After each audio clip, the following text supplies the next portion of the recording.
Hey guys, this is Tom Hanks. Welcome to another stream. As always, recently at least, we're gonna be doing some more automation and some BeamNG.drive as well.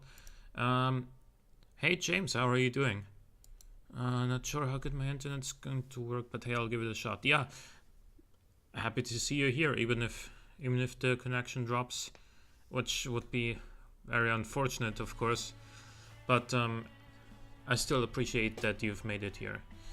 Here we go. Here's automation. I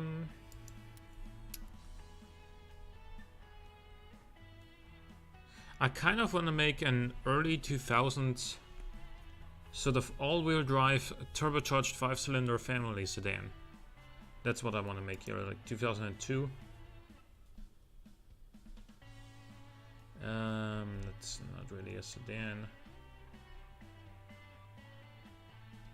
That body, perhaps.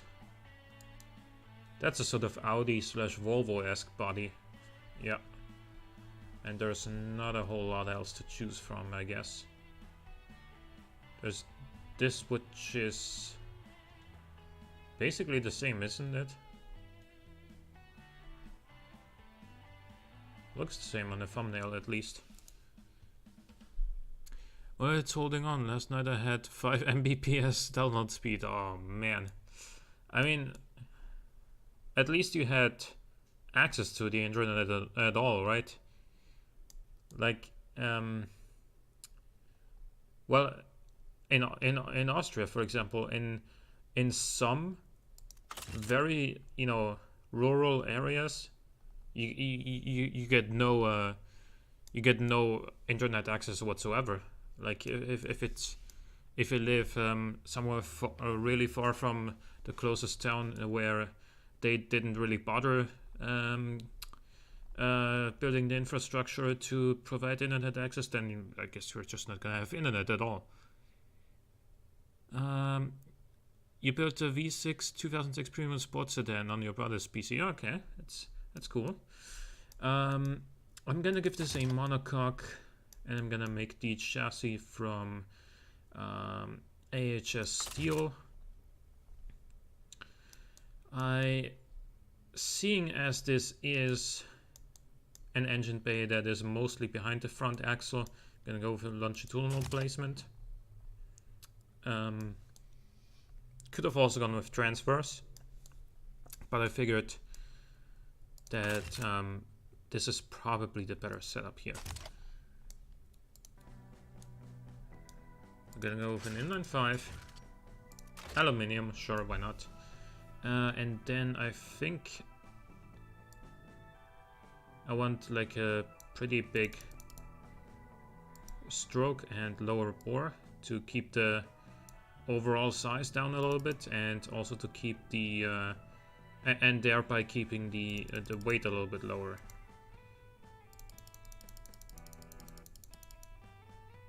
Let's make it a little bit bigger. 2.4 liter. Yeah, this could be like a Volvo rival in that regard. I'm gonna give this dual overhead cams with 4 valves per cylinder. Am I gonna give it VVL? Let's talk about that a little bit later, I guess. What is... Oh, it's the valve train. This kind of looks like a standing, microphone or whatever. But yeah, I guess now I can see how it would look like a valve too.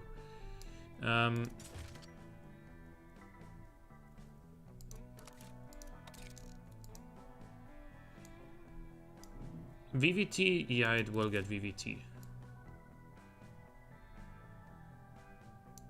Let's do 50 or something like that. Gonna turbocharge this thing.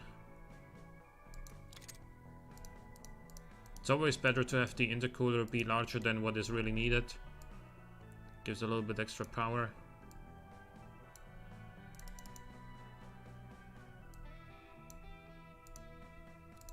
Let's see. Then give this multi-point injection and a standard intake, because this is a family sedan after all. Since this is like a very European-inspired car, I'm gonna run this on 95 octane fuel, which is available everywhere here, so no problems there. I'm gonna run it at 14.5 to 1 for now. Gonna up this to 60 and then 6500, I guess.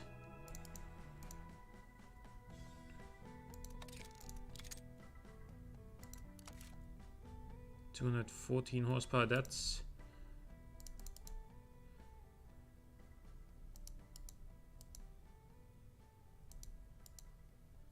$235 horsepower. That comes in a little bit too late for my likings. So I'm gonna adjust this just a little bit. But generally I was aiming towards, you know, anywhere between like 220 and maybe 250 horsepower in that general area. But of course we can adjust things a little bit more. This is gonna give us a few more horsepower. Hey Firebird 02, how is it going? 225 horsepower. The turbo kicks in nice and early.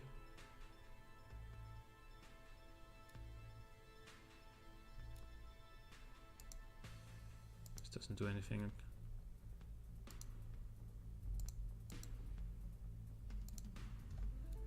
Kind of want a little bit more torque, which means I'm gonna. The compression is already at 8.1 to 1, so probably shouldn't lower that anymore. Does this even help? Yeah, we did gain 5 extra horsepower and gain it 100 RPM earlier by setting this to 60. Then again, I do believe we can do a little bit better by increasing this as well.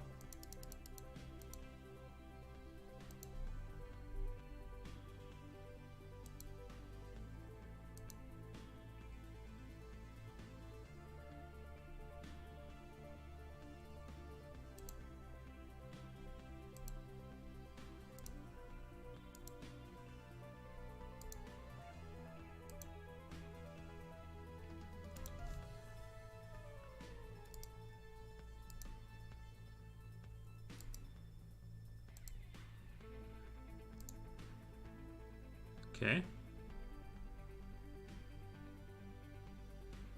Yeah, I think that's reasonable.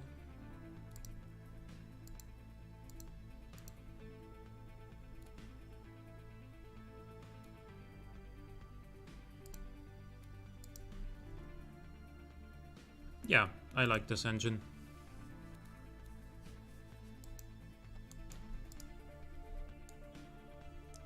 Okay, now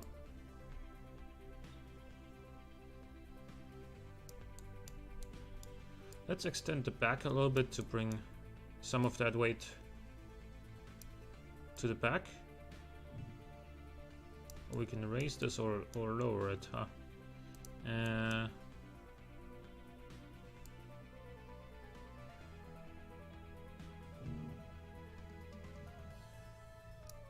Okay.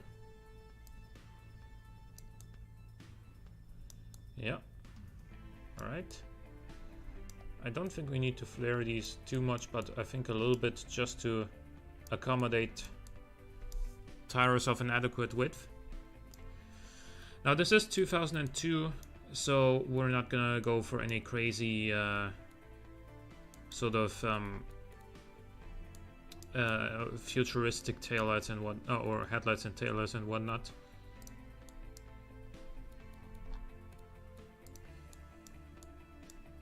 I think I want to make like a subtle blue. More subtle than this, to be honest. Gonna clone this. Go back. And it should be somewhere back here. That and then modify. Less flake for sure. Bit more shine maybe. And then Maybe a little bit darker.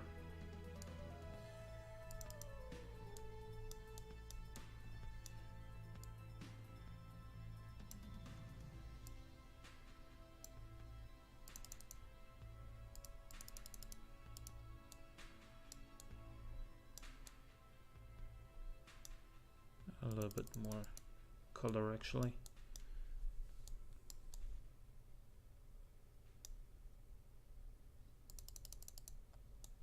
Yeah, like that.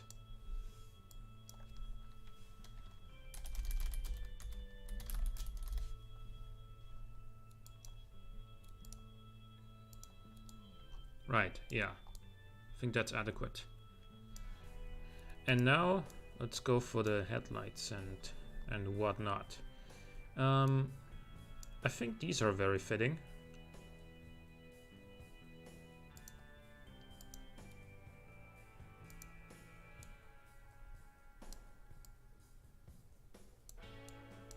Okay, which ones are these? So let's see.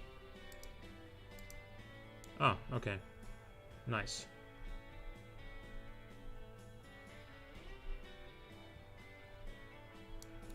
And the rest? No.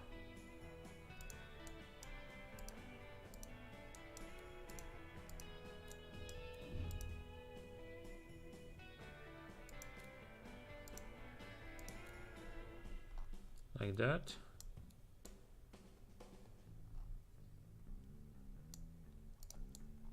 We can even go for like a little bit of a hood scoop here.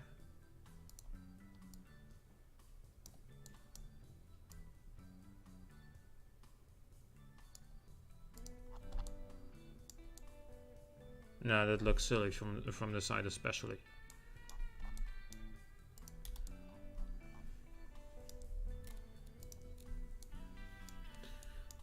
And then I believe we do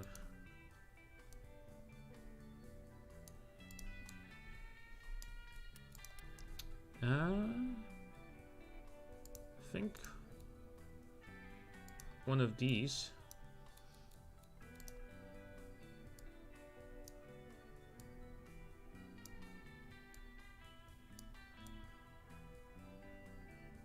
This doesn't snap to the middle anymore.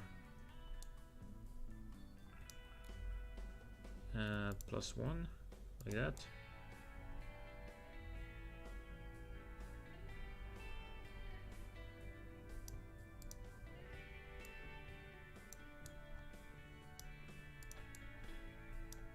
Yeah, this is gonna look very Audi-ish, isn't it?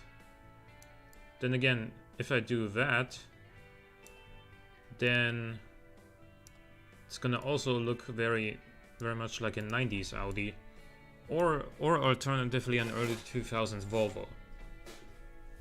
So I guess the details will have to be different. I mean, we could add a lip on this on the bottom of this one, but I'm not entirely sure yet if I want to do that.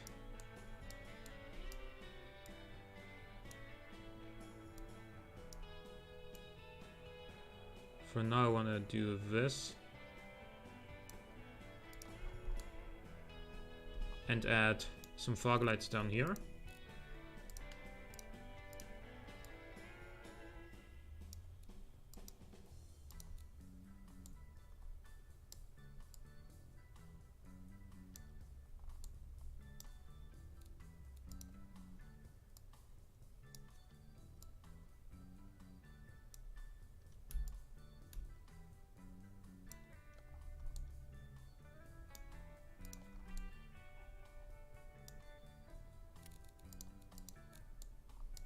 And then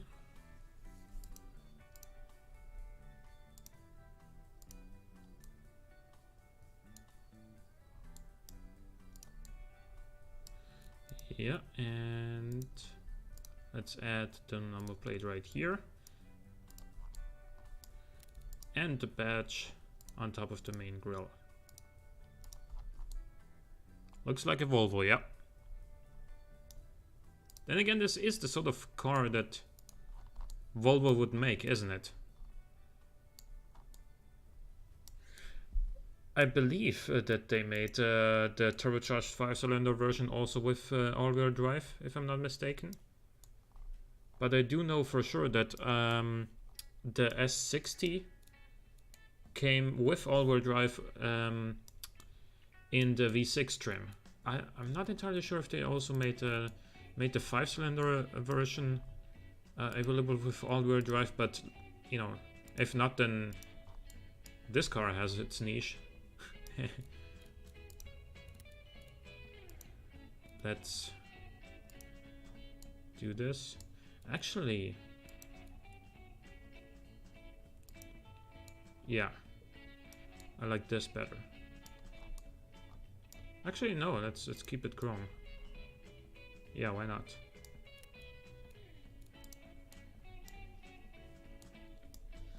And then let's give it some fairly simple door handles, but make them chrome instead.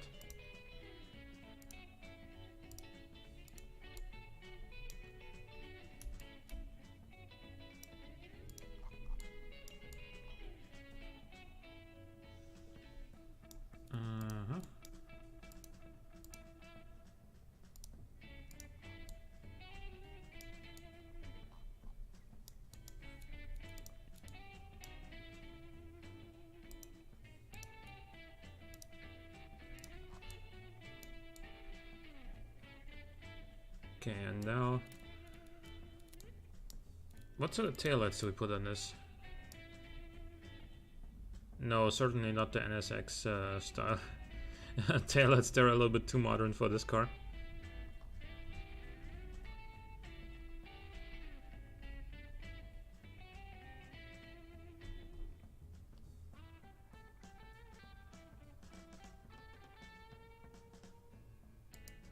Maybe something like this.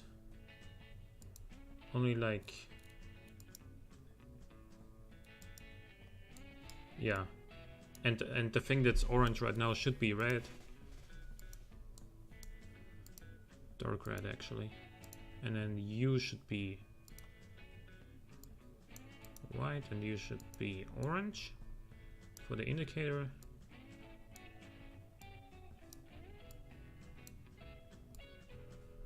Actually, no, I don't think I like this. No, it's gotta go.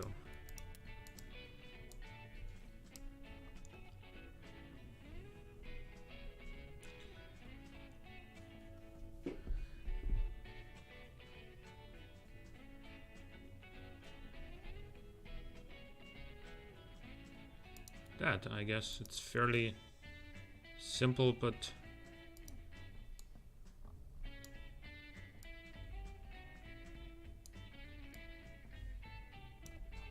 yeah, it's too old school for 2002. They did start being a little bit fancier with the light designs back then.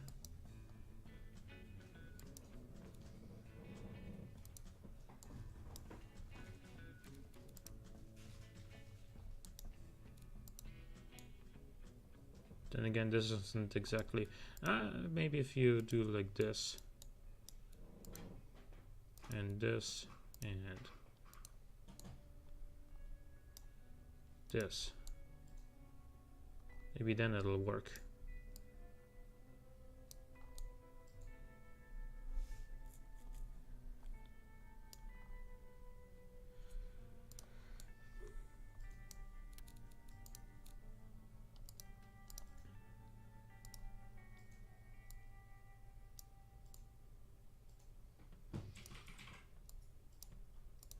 That will be on top of the grill here, and I believe we are gonna make the surroundings from chrome, both on this and on this.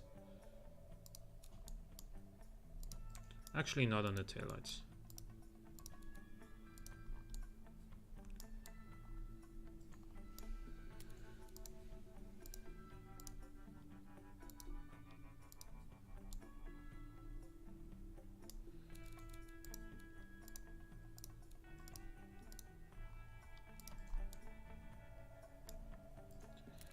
And then,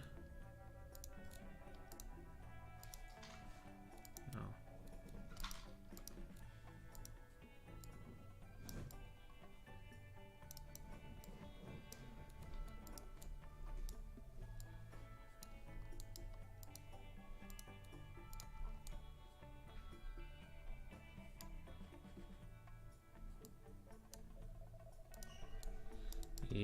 and I'm gonna make a third brake light down here.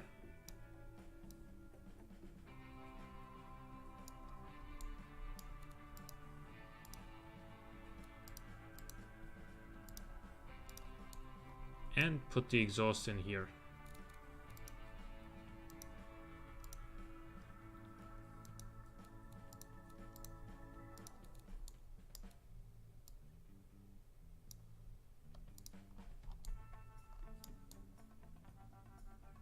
I think that's us then. That's our early 2000s sedan that would compete with the Volvo S60, I guess. It's gonna be all-wheel drive, as I said. It's gonna have a manual gearbox. 6-speed at that. Actually, I think more like 5-speed, maybe. And by the way, I've recently looked at like acceleration of the 2.4 liter turbo inline-5 Volvo S60 of 2001 or 2 or whatever. And it has 200 horsepower, but it looks quick actually. There's nothing to sneeze at. 200 horsepower in a 2.4 liter turbo that with plenty of torque. It's actually more than enough for what you would realistically need every day. It's like some bigger cars feel kind of lazy with 200 horsepower, but that one does not look like it's very lazy. Gonna give this thing alloy rims.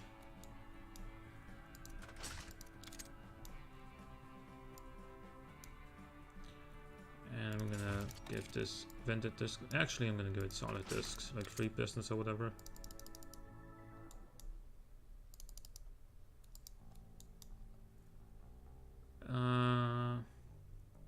Nah.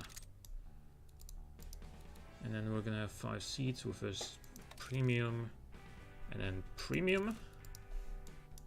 It's gonna have variable hydraulic power steering. It's gonna have traction control and ABS. It's gonna have standard safety.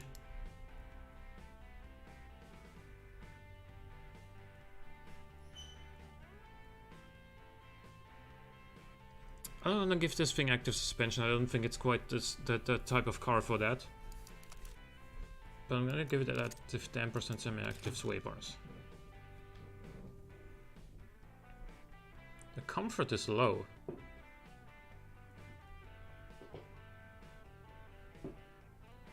Very low actually. So let's reduce it by stiffening the sway bars, shall we? Why is the... yeah, probably because we have a... two straight-through mufflers, so it's gonna be kind of noisy. But we can counteract that a little bit, or we can at least bring the comfort back up by softening the suspension a little bit.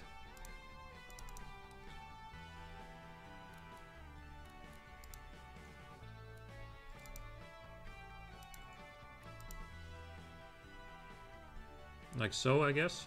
I mean, 23 is still not where I'd want to be. Yeah, this reduced, stiffening the sway bars did a lot for reducing the roll angle. Yet at the same time, it didn't really hurt us that much in the comfort. How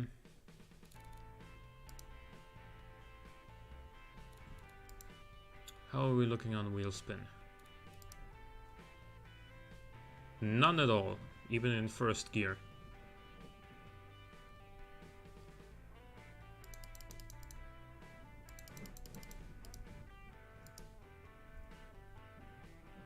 Still no wheel spin. And let's see.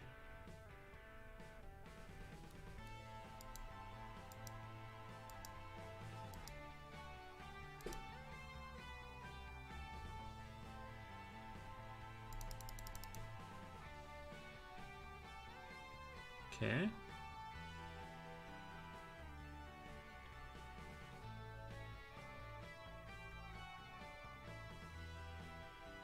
Yeah, the electric diff is gonna be a lot better for everything, but it's also gonna be a lot more expensive. Let's see what sort of costs we're looking at the moment. Family Sport is... Actually, Family Sport Premium is more what we're looking... What we'll be looking at with this. Prestige isn't all that good, I think. Actually, it's 43, it's fine.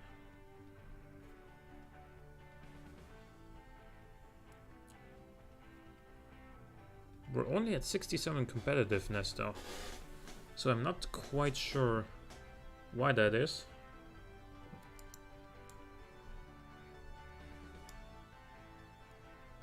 The weight is like right on the money from where we want to be.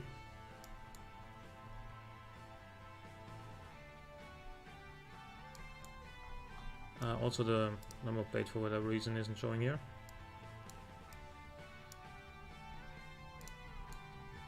But the weight of 1531 is exactly where we want to be, because that's... I think the S60 2.4 turbo with front-wheel drive was like 1524 or something like that, so very close.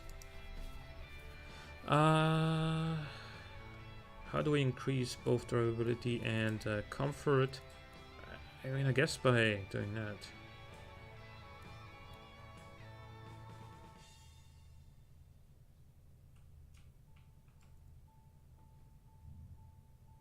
Hydro pneumatic is another way to go, but it's gonna hurt our sportiness and it's a lot more expensive.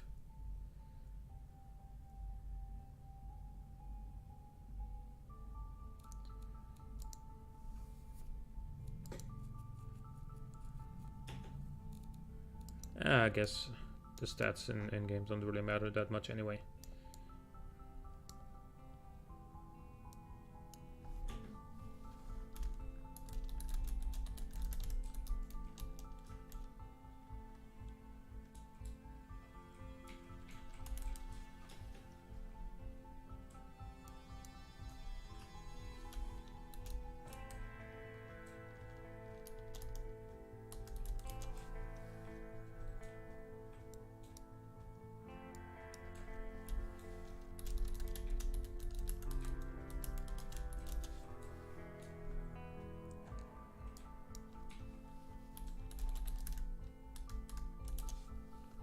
So let's see. 6.9 seconds 0 to 100, 239 kilometers an hour top speed, 55 to 41 or 56 to 41, I guess. Weight distribution is pretty good, to be honest with you.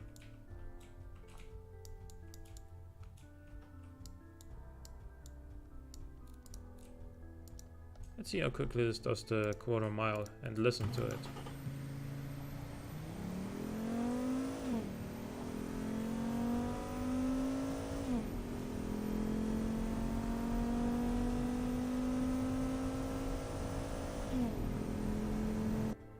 $15.1, that's fine.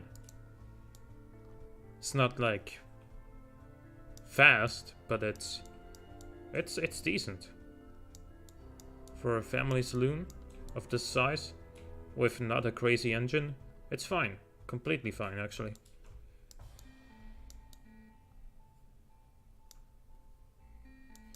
And let's build another car.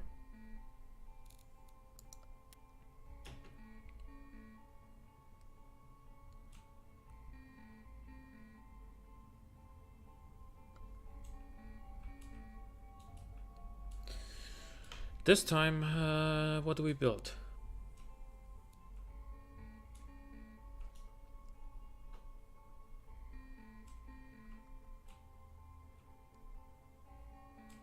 We've built a pretty good pickup truck 1 or 2 weeks ago.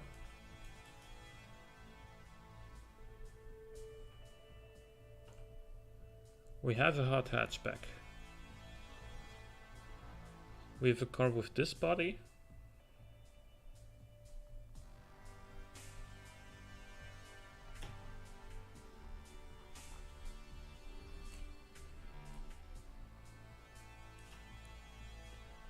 I don't think we have a car with this body yet. Let's make this like a 1993 or whatever sports car.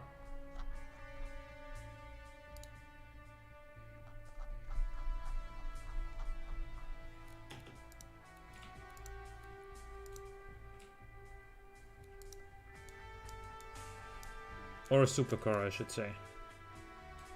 Well, sports car or make something pink.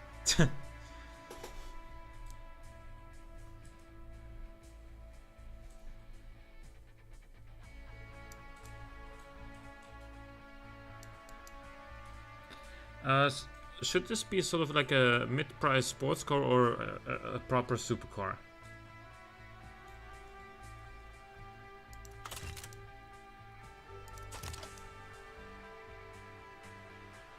I don't want to make a steel chassis here, to be honest with you.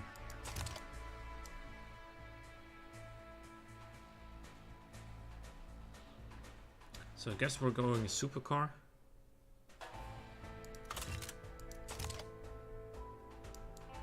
Mid transfers, I guess.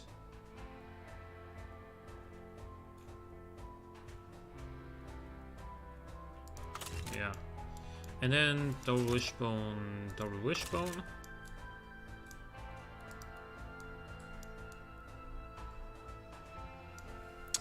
Since we're actually, I haven't built a flat plane V8 yet, like ever, or not in a very long time, at least in UE4. Since this is 93, let's actually go with 5 hours per cylinder. Let's make this thing rev, right?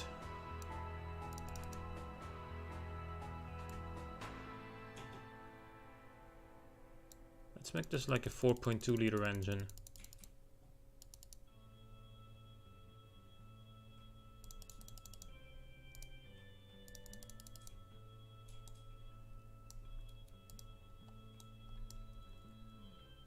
Flat plane, lightweight forged, lightweight forged.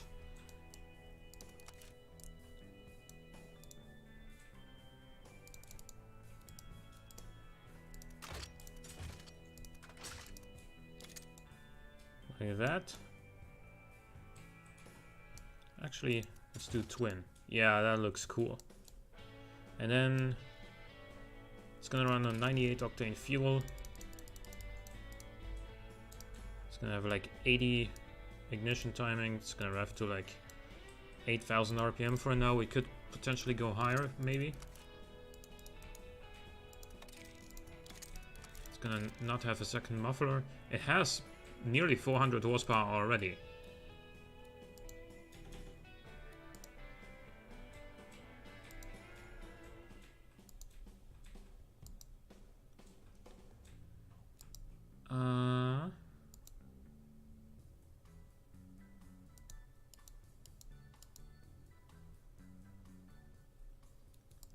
We don't really need 8,000 RPM then.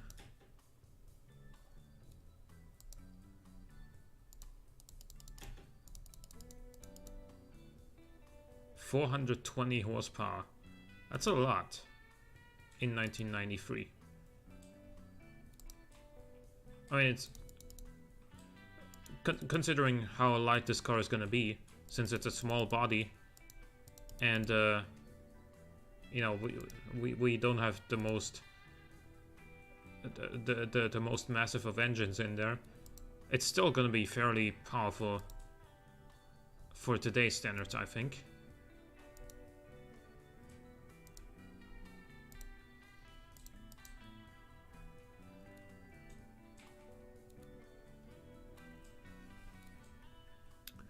Yeah, I guess I'm gonna keep it at 420 horsepower. That's a really nice torque curve from like 4,500 RPM onwards.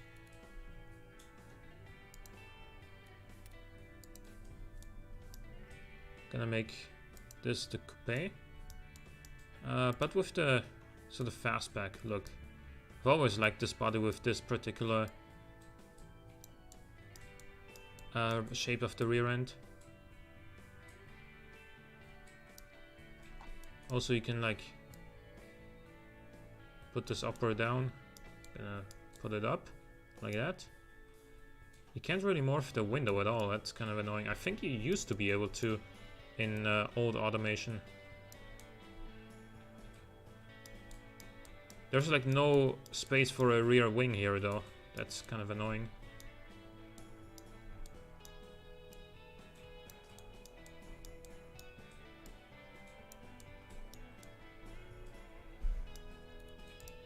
And now let's make this. I'm not gonna go for actual pink. I'm gonna go for sort of like a hot pink tone. Something like this maybe.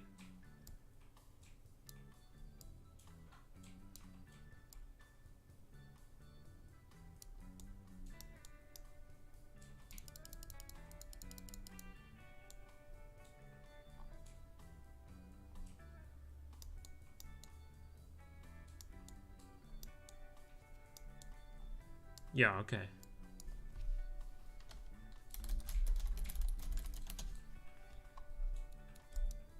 No, I'm gonna save this.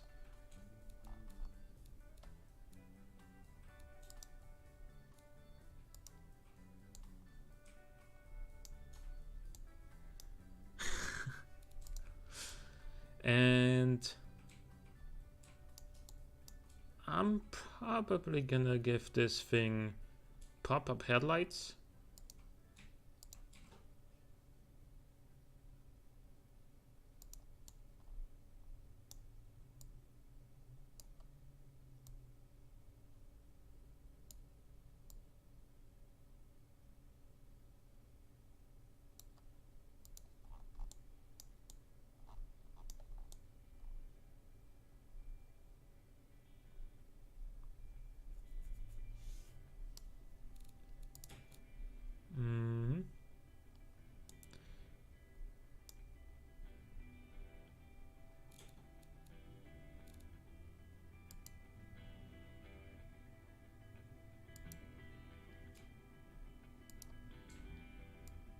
No, I don't like this on this car.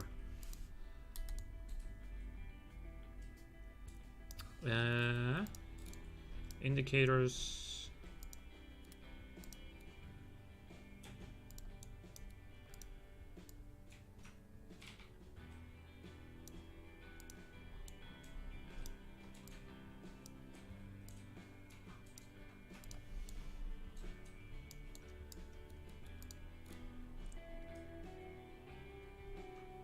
Actually, let's put like something like this here.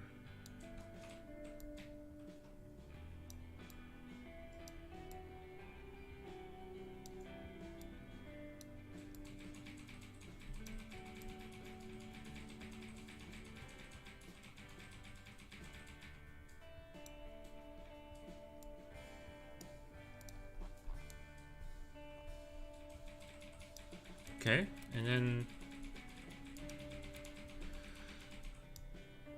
let's see, I believe that I'm just gonna put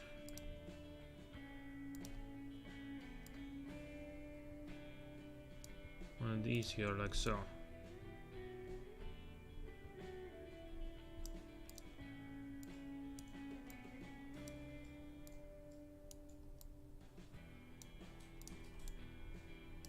And then I'm gonna give it a lip.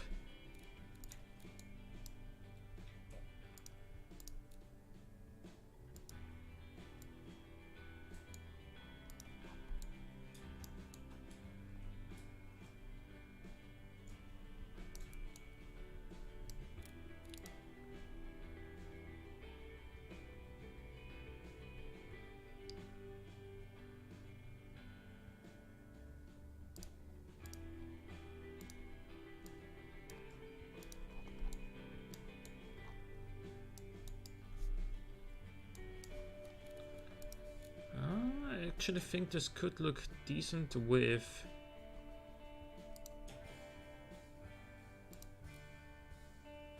one of these here.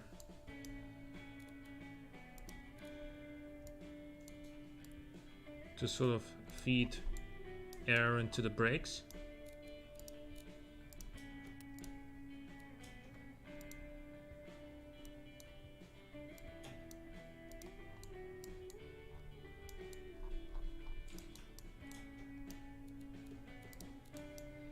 then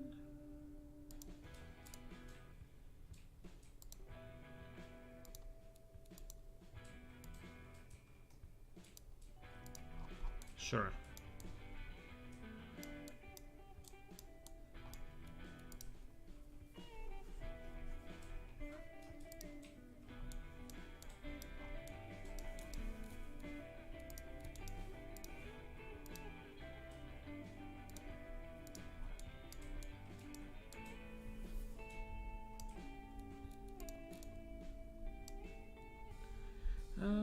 Taillights. Let's try these.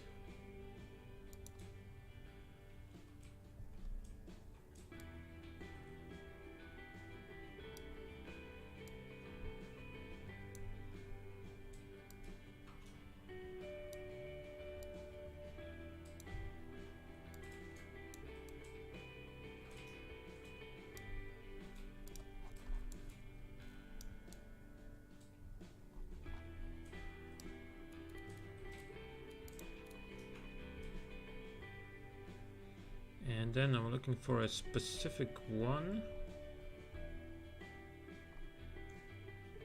This one.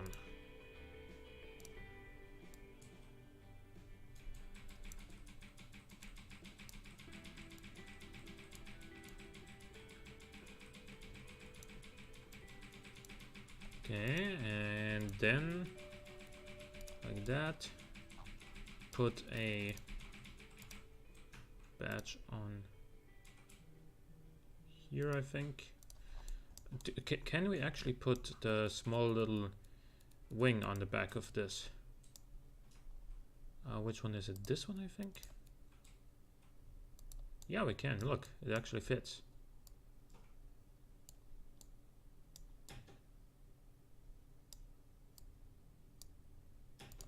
You can't see out of this car as a result, most likely, but you know.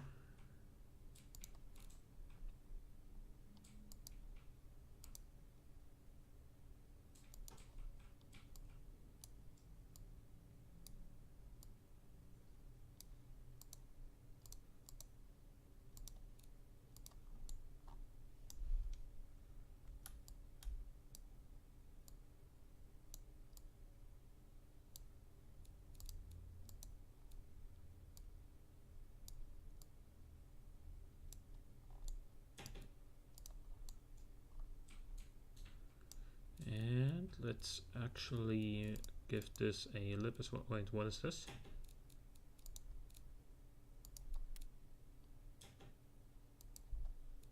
Okay.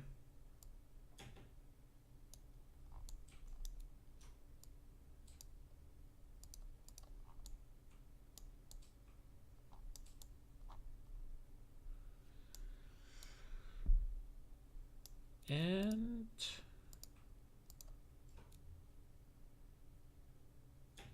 actually, no, I'm gonna have this be. I'm gonna have this thing have two exhausts in the middle rather than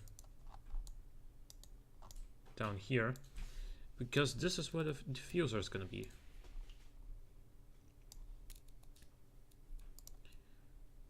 Let's make a proper diffuser this time.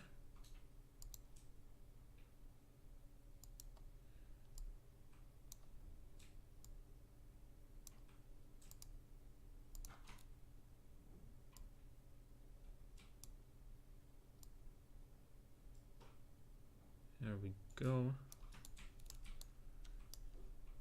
That's that. And this one.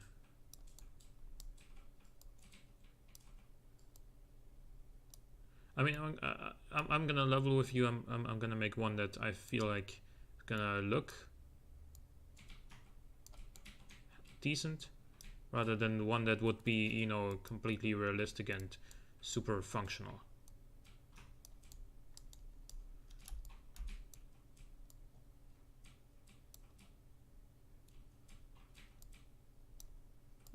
Move this, please, and allow me to. Yep. And now we rotate this. Excuse me.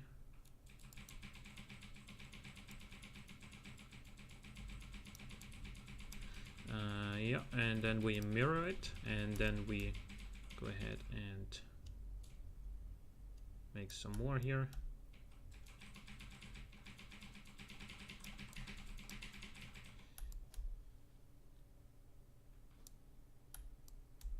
And we put, excuse me, you can't put one of these into the middle.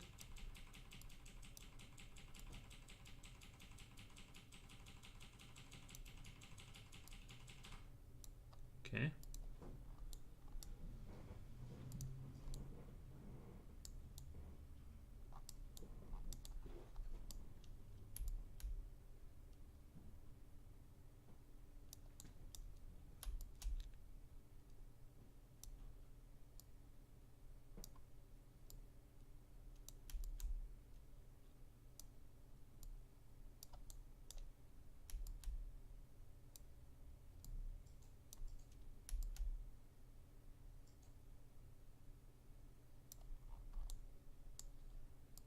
Yeah, that one's a little bit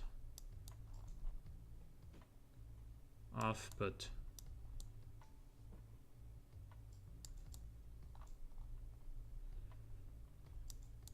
I do believe we also should add like a third brake light up here or down here. Probably down here, I think. And then, once we have that, I think we're good to go.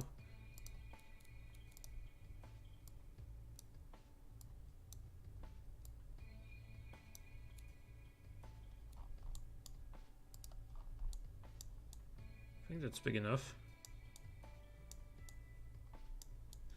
No, we still need a gas door and we need an antenna, but we can make both of these things real quickly, like this one here and the antenna like right here.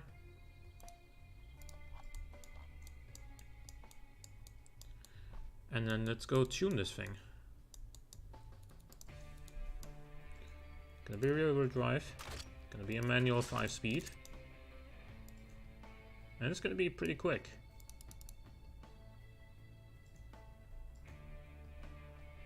I think I'm gonna leave this here for now, and then gonna give it a geared limited slip diff.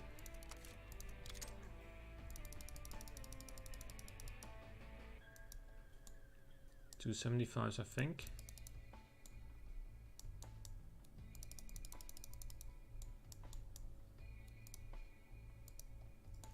"18-inch rims.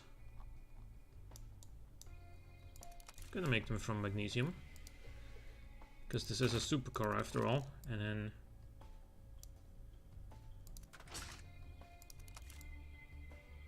let's see how much this is gonna give us. No active wing, I don't think. Gonna need more front wing angle. I don't believe we're gonna need brake airflow, but we could of course add it later. We're gonna give this a sport interior and premium cassette, I think. It deserves it because it's gonna be expensive anyway. Hydraulic, and it's not gonna have traction control. It's gonna drive well, you know, so that it doesn't really need traction control. It has no comfort, but it does have a lot of sportiness, which is what you usually buy a supercar for.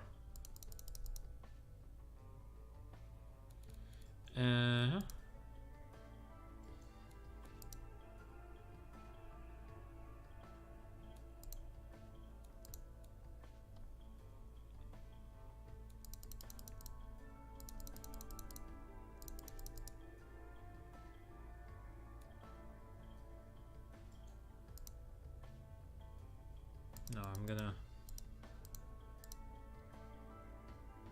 lower this. Yep, there we go. And let's see.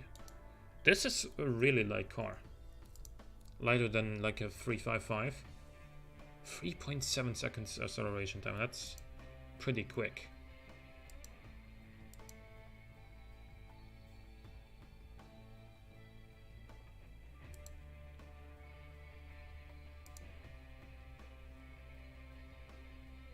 Does make a lot of wheel spin.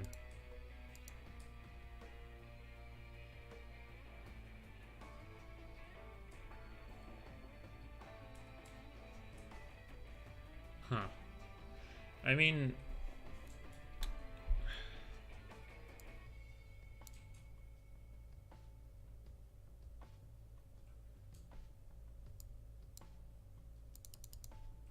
yeah, this makes things a lot worse.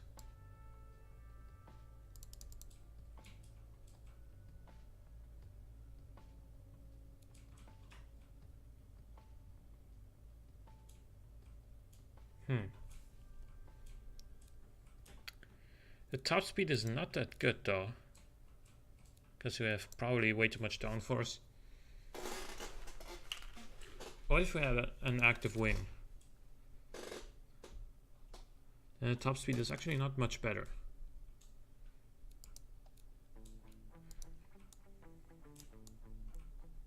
Hey Nick R118, how's it going?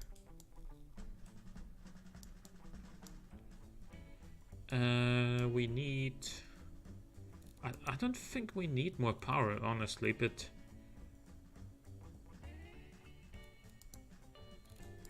Let's see, how expensive is this already? Pretty expensive. So let's make it more expensive, but also a lot more capable by giving this some quality. Like for example in here.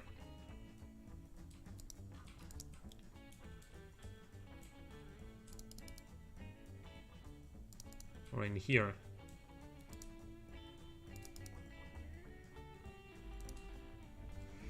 And also in here. And then we can like add a little bit more compression still. Now we're at 445 horsepower.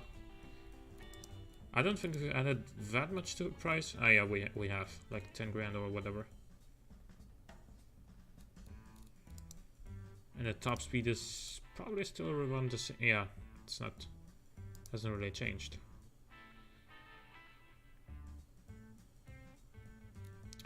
You know, in that case, I'm gonna take back what I did.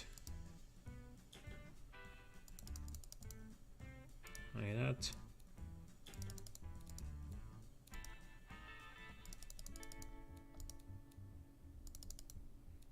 So that was where we were at. Now it's at least very good in track premium.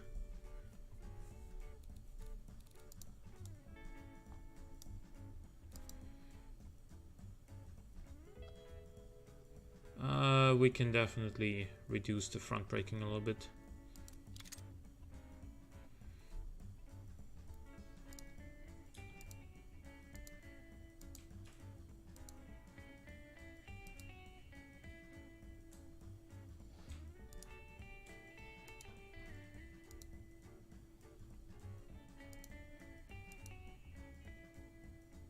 Okay, let's keep that then.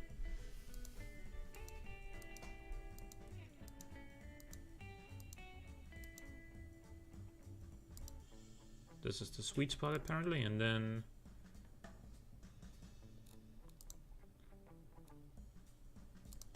how fast does it go? 269. Acceleration is really good though. Should be able to have enough grip to go through corners. Yeah, absolutely. Would do so very well.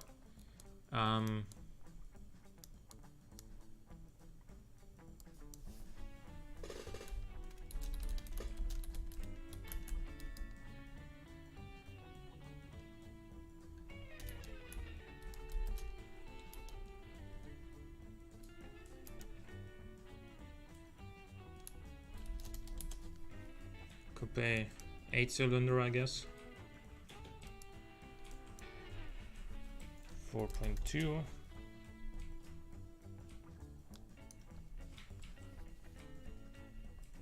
And then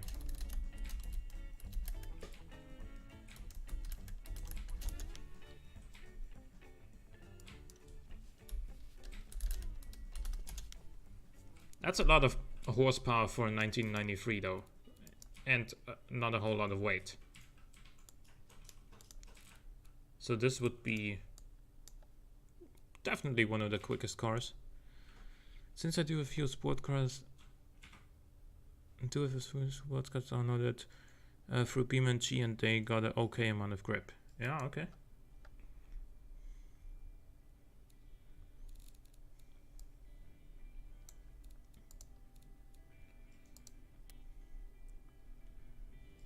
This, by the way, is a 2002 family sedan with a 2.4 liter turbocharged 5-cylinder engine, all-wheel drive, and 225 horsepower. We built that earlier in the stream.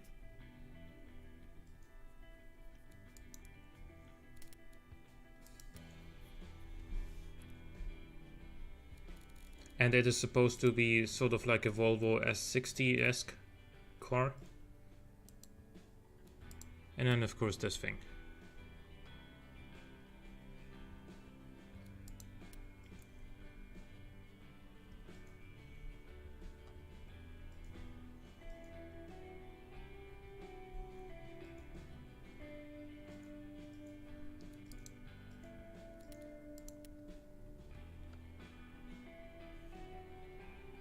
And I got this mod from YouTube. He made it from a YouTuber. He made it leans like hell when going forwards and turning.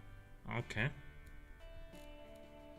Anyways, since I exported both cars now, I'm gonna switch over to BeamNG, which means I'm gonna pull up this screen for a second until Beam loads.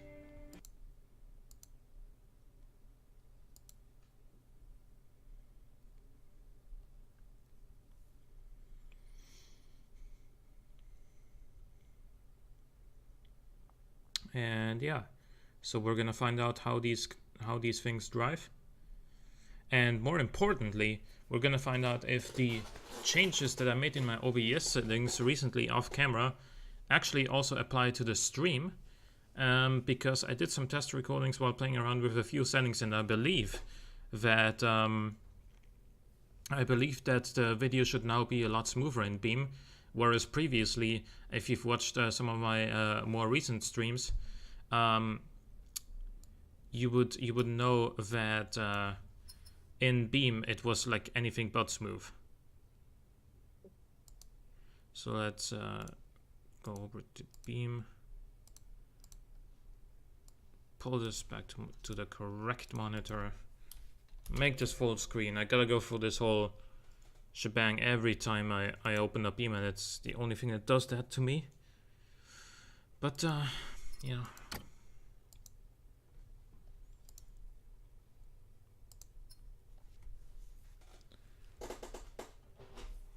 it does turn. It just leans horribly, like holy crap. Yeah, I mean, yeah, especially with some of the larger, more like larger, heavier cars, that does tend to happen, doesn't it? They're just gonna lean a lot, and you know, all that weight is causing all that body roll, and it's gonna feel heavy because it is heavy.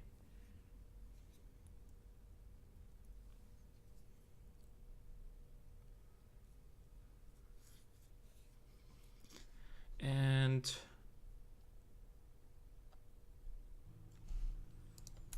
okay, now we hop into, why are the filters on by default every time?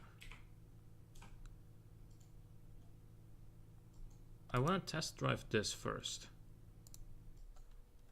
See how this feels. Feels like it has soft suspension, yeah.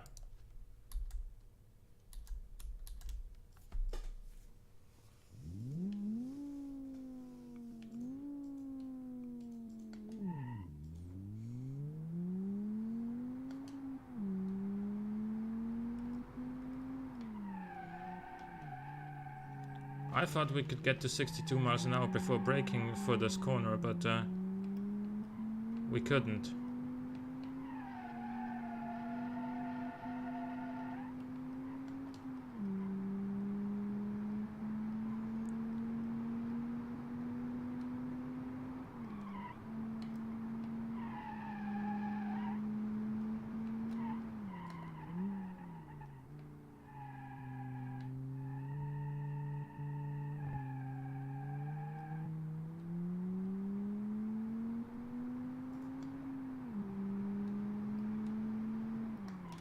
Okay, so the stream still looks not as smooth as the test recordings did with these settings. Which is weird, because previously also the test recordings with the old settings did look kinda rough. But the changes I made improved the quality of the recordings, whereas apparently the same changes do not affect the stream as much, apparently. I don't know why.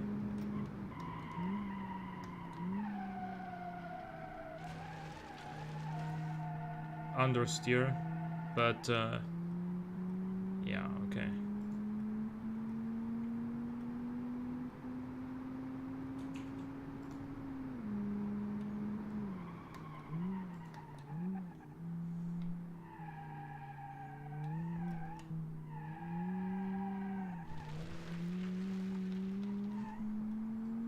This feels, I believe, the way that a all-wheel drive family sedan should feel.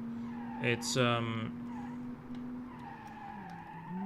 sure there's some understeer on the limit or at the limit, but it does turn in pretty nicely and has a good amount of grunt, decent torque, doesn't feel sluggish.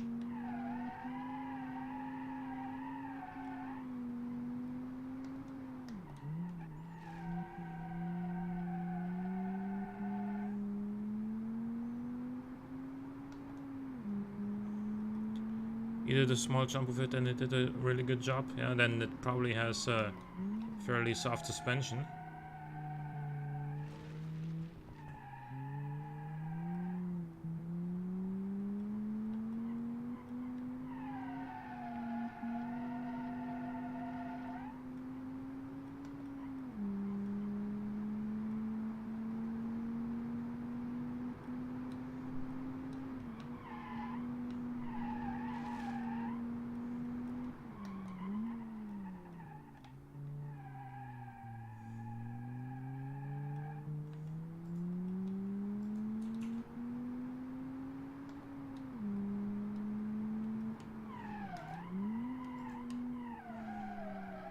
Oh, yeah. That was my bad. And it was an SUV. Yeah, SUVs typically do have pretty soft suspension, don't they? Except when you know, modern car makers try to make their SUVs into sports cars, and as a result of their just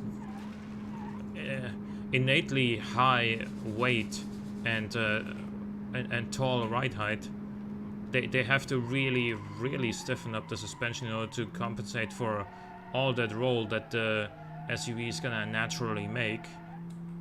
And as a result, they're still not really sports cars, but they're not comfortable either. So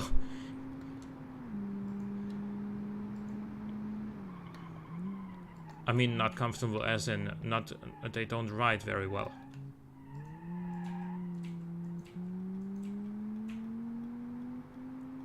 So if I'm gonna make an SUV, I may as well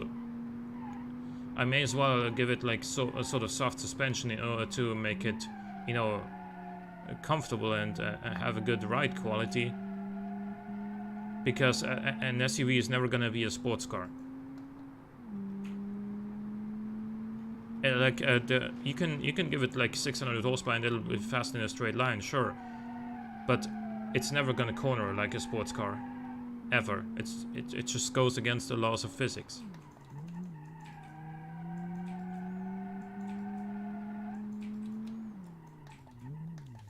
Okay, now let's switch to an actual sports car.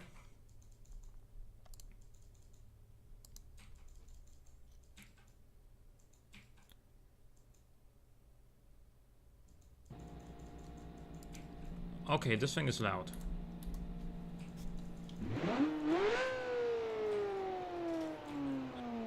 I have some super sport car automation mods downloaded and it is fast, but it just does not feel as good. Okay.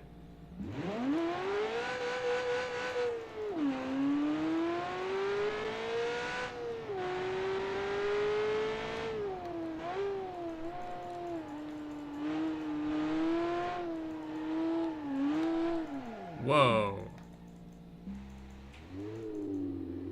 This does not feel like it has very much grip.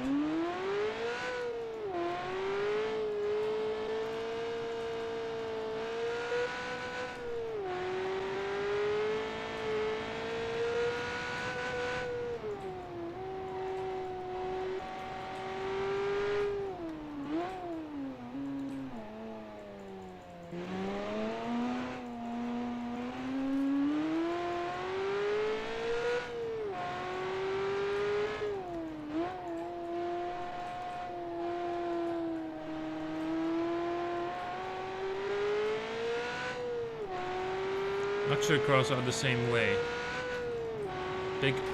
Well, yeah, I was reading chat and now I killed myself.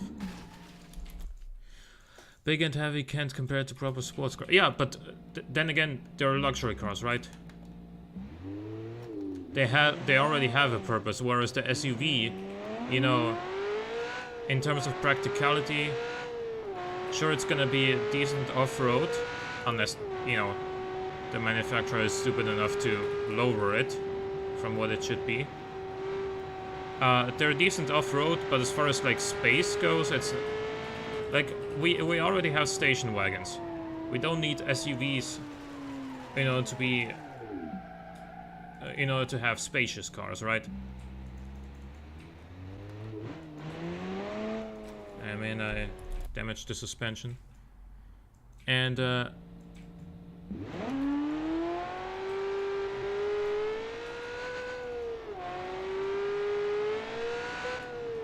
but man, this thing is fast.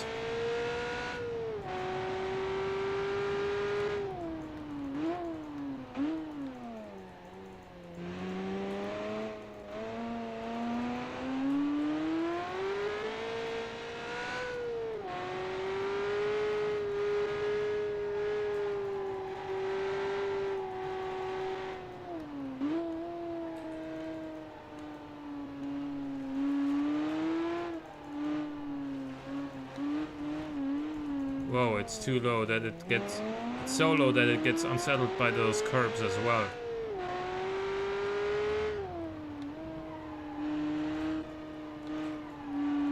I believe it could use some more rear tire though.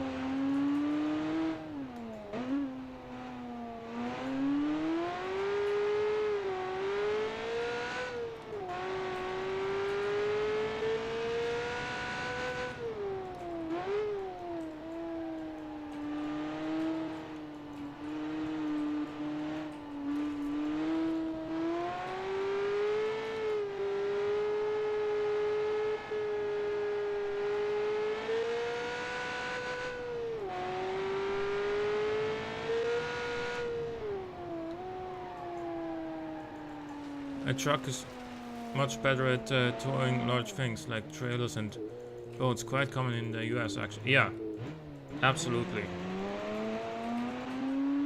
I mean, the point of an SUV is to combine the pros of a truck with passenger capacity. But it fails at that, doesn't it? Like...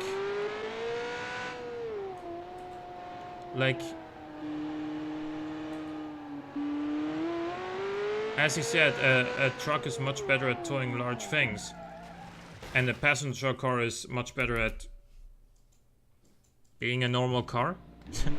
Like, for example, being economical is a big thing that a regular station wagon is always going to be better at than an SUV with a comparable engine. And then,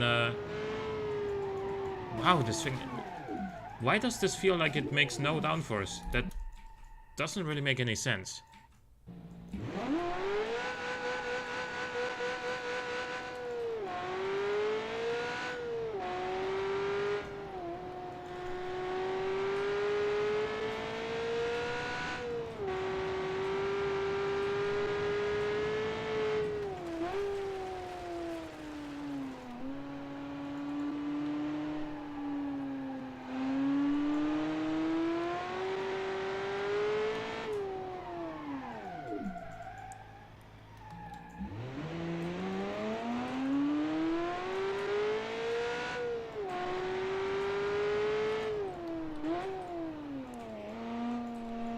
still brake too early there.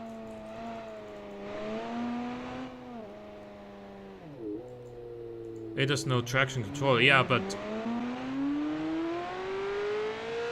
I don't care that it doesn't have traction control. We have a wing, and we actually have a decent amount of downforce, so that should pay dividends in the fast corners, shouldn't it? But it feels, you know, very you know, unstable in the higher speeds, which is very dubious considering we do have a good amount of downforce.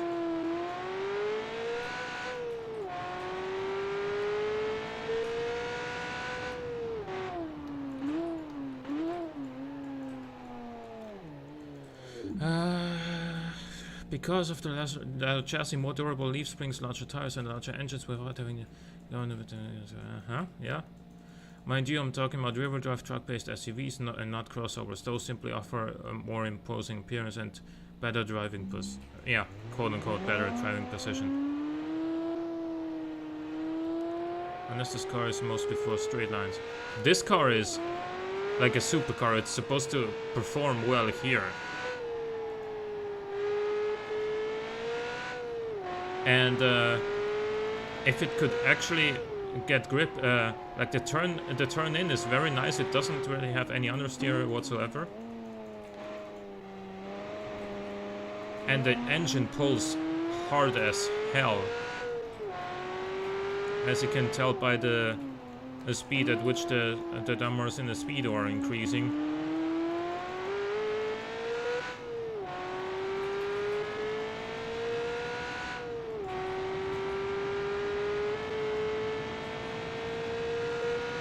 It suddenly started pulling to the left for whatever reason.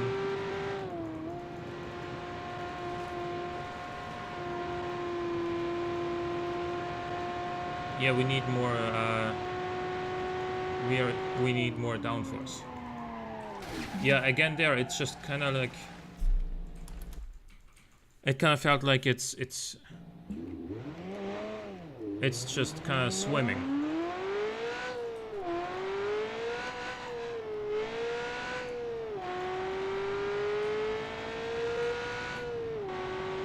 Look at the acceleration here. 117 miles an hour there, goddamn, before, and we still were able to brake in time.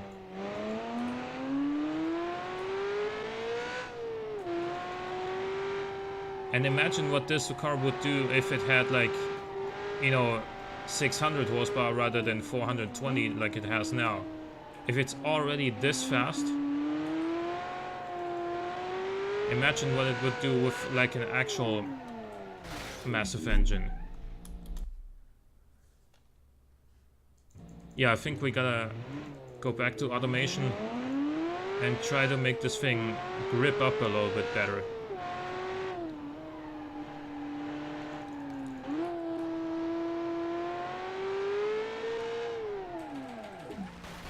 Yep, case in point.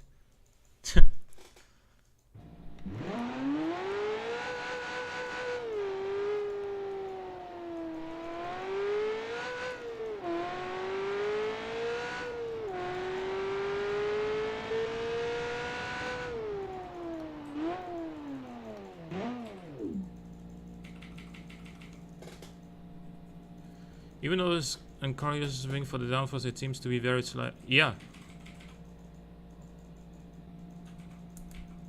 Yeah, it should make a ton of downforce, this car. And in automation it does, but in Beam it doesn't seem like it does. So I'm gonna switch over here for a second and open automation back up.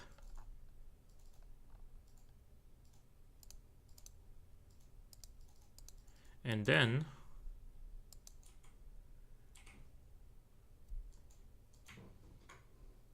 having a wing doesn't automatically mean a car has properly tuned downforce. That's true, what you're saying there, but we did Let me see. Let me show you. Here, there's a lot of downforce, and it should not oversteer in the higher speeds, as you see here. It should actually do quite the opposite. But instead, I'm gonna go ahead and give this more rear downforce.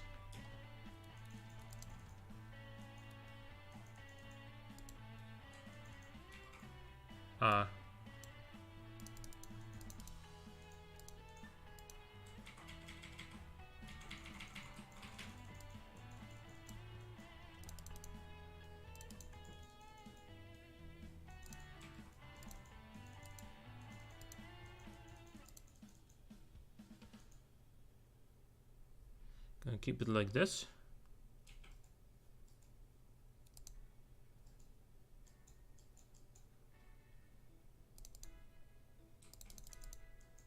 Two 95s on the rear.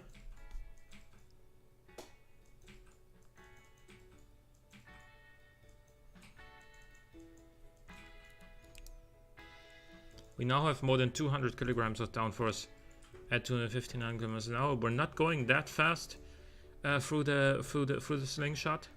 We're going at about 200 kilometers an hour though, and even there, we have a good amount.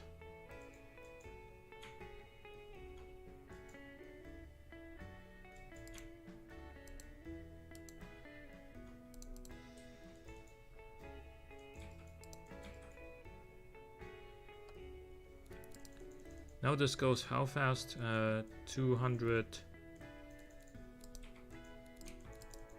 260, okay.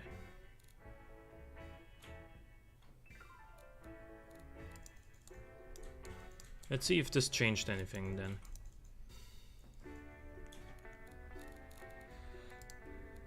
We have more rear tire and more downforce now. So this should make it more stable.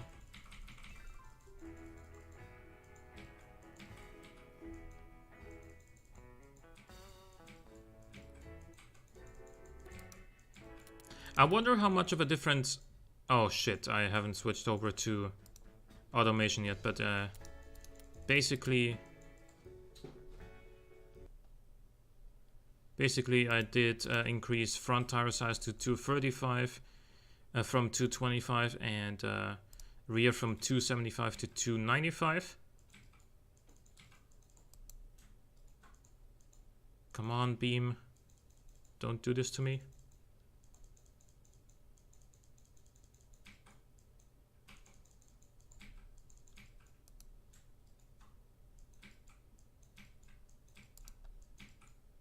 The hell is...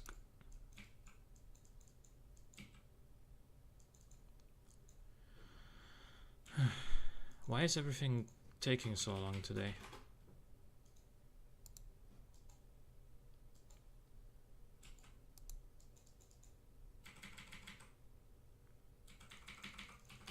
Automation hasn't properly shut down yet.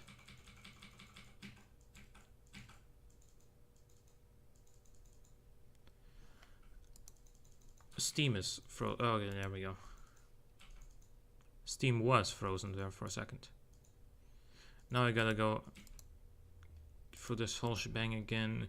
That my Twitch window is on the wrong monitor. Pull it back there. Make because I switched window, make BeamNG full screen again, because that wasn't when I started it. Okay, now we can see if the changes made a difference.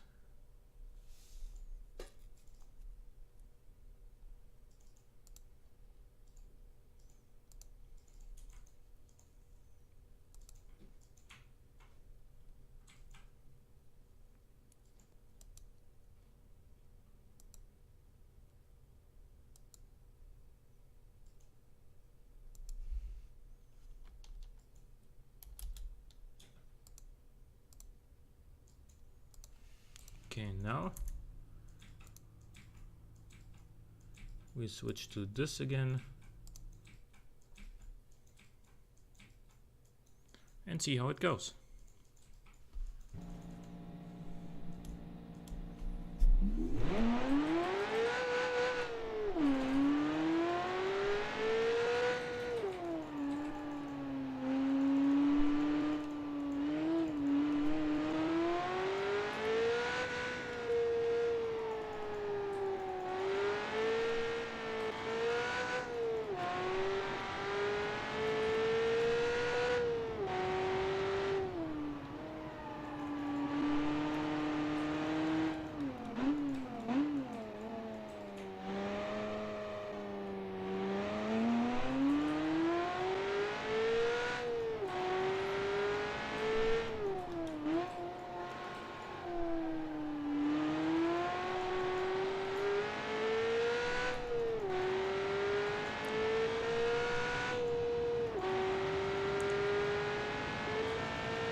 already, yeah, it felt very loose here. Holy crap.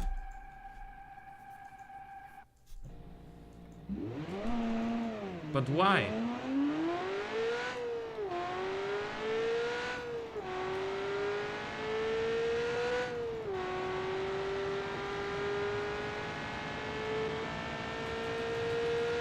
Again, it starts doing that.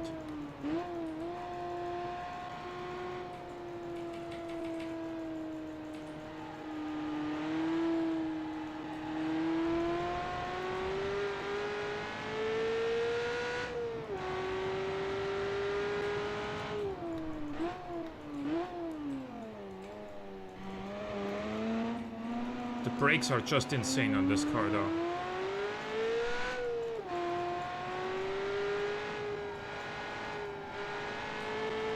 And to be fair, the acceleration is pretty damn crazy as well.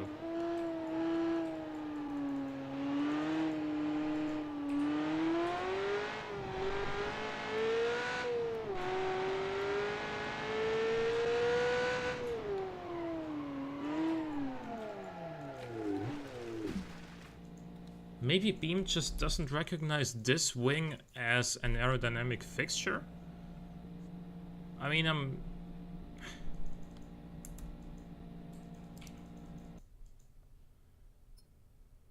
I guess I'm gonna try giving it a different wing then.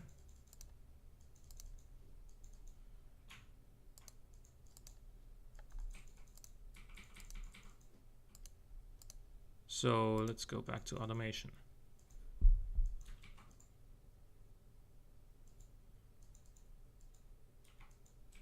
Because, I mean, I don't know if this is like the one other thing that I think might cause this is the weight distribution, which is like 62% rear and only like actually, is it that bad? It is pretty rear biased.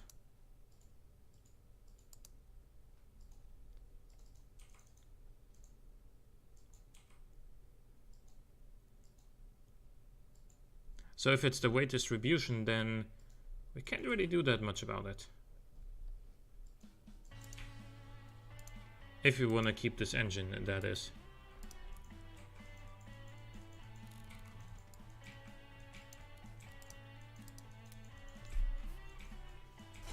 Try adding some front downforce. That will just make the front grip even more, making the rear step out even faster. And it does actually have a the slightest bit of front downforce. So what I'm gonna do instead is I'm gonna replace this wing with a different one. If there's even one that would fit. This one, for example.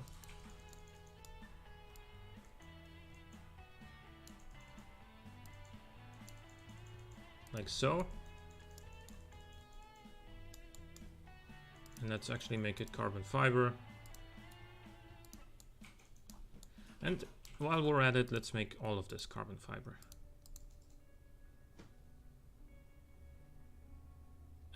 We can't.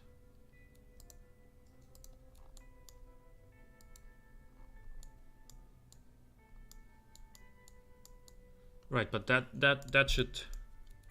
Let's see how that has affected the downforce. Not that much. It should actually make less now.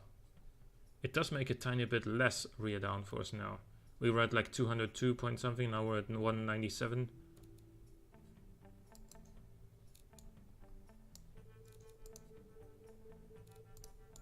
Let's see though. Does this change anything?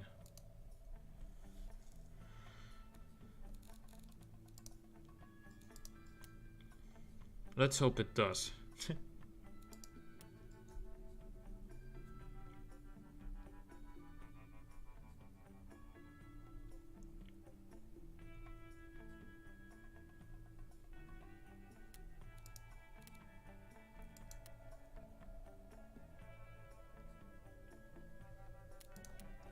Okay, and now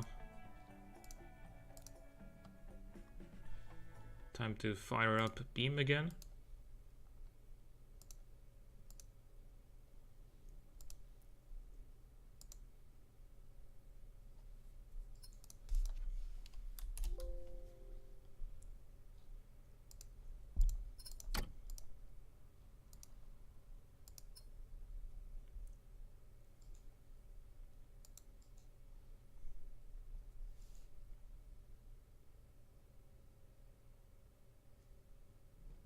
Maybe I should make the sway bars softer, or just the rear suspension in general softer.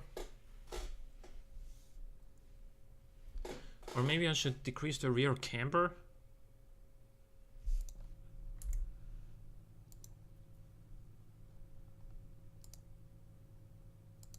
Like maybe it's not, maybe it's something other than the downforce.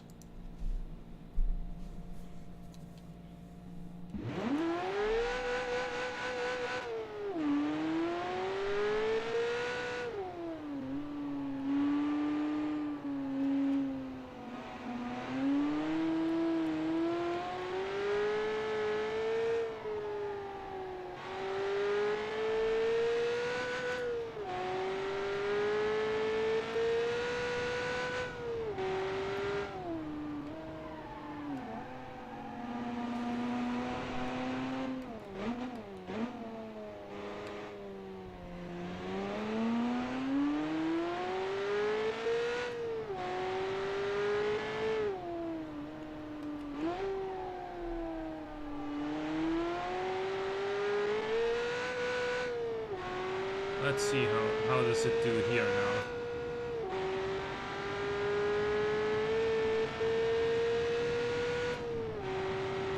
Still feels kind of suspicious.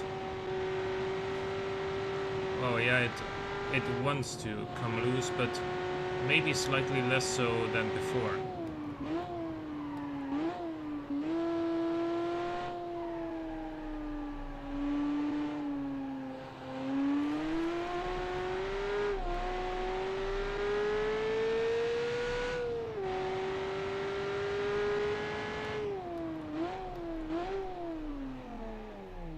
The car I'm driving has too much downforce.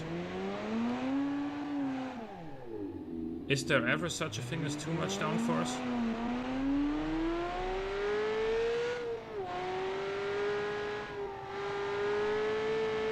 I mean, I guess so, if you want more top speed. Then there is such a thing as too much downforce. But if you're on a track and you wanna corner well, then you can't have enough, like ever.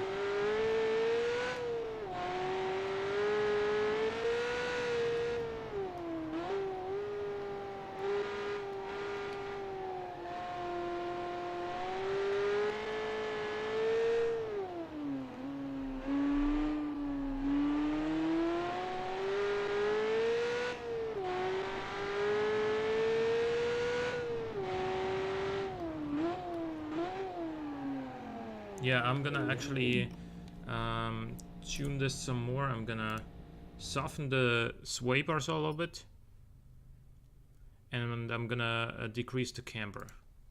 See if that helps.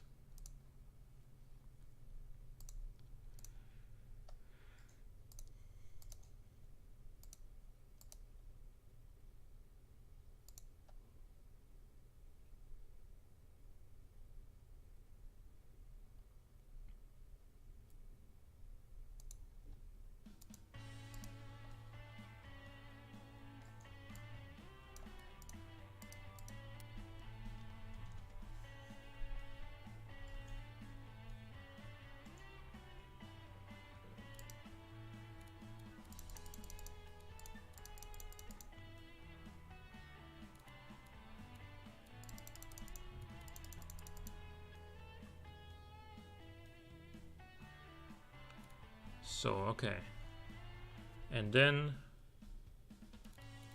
I'm gonna soften the springs just a little bit.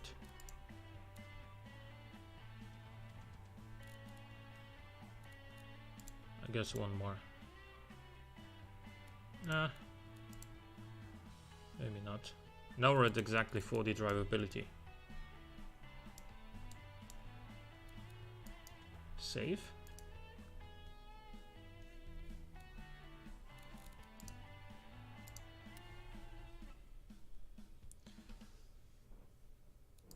Export, see how that changes things.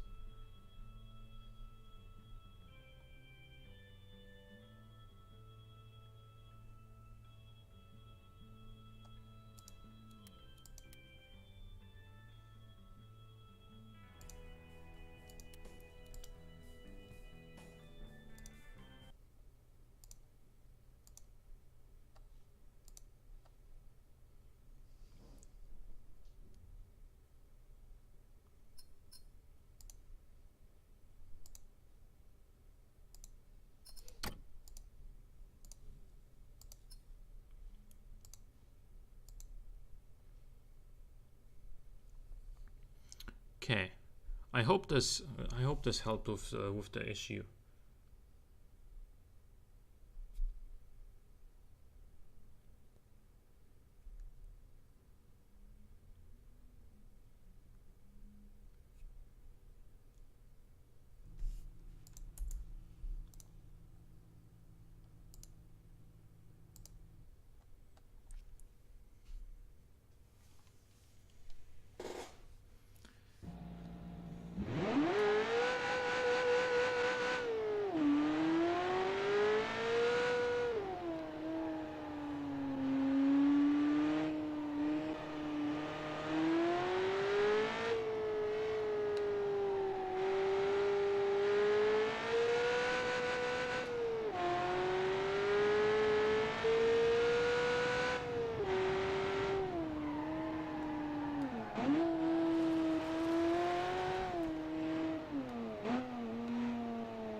Whoa, lag there.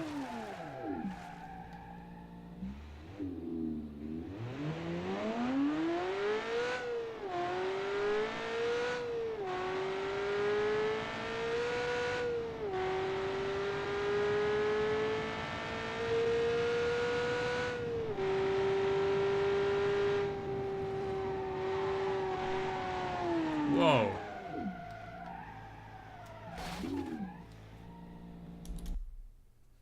Okay. Up until... Well, I do have to point out that I was trying to go through that corner a little bit faster now than the times before this. But until then, the car felt better than before.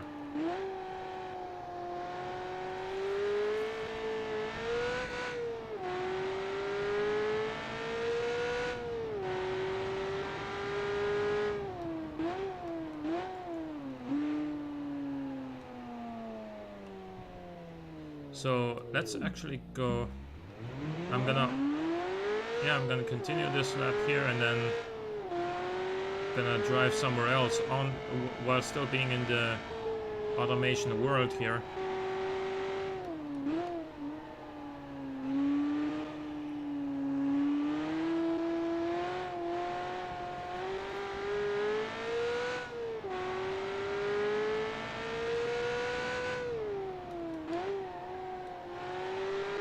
Let's see.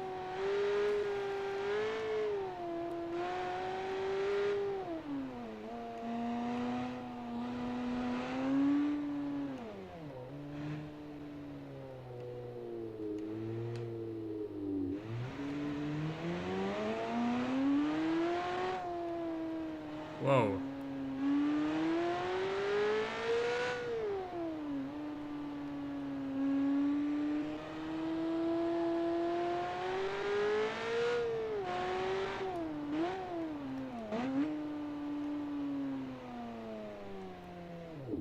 Let's see, how fast can we do the acceleration test here?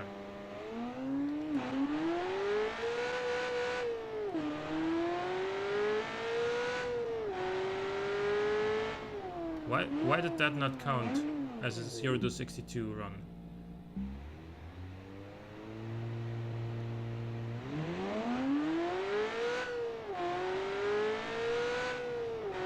.97 that time. Awesome.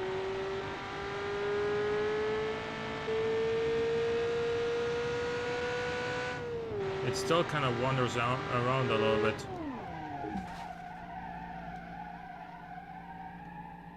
Yeah. It still kind of starts wandering around a little bit in the higher speeds. And I'm not really exactly sure why.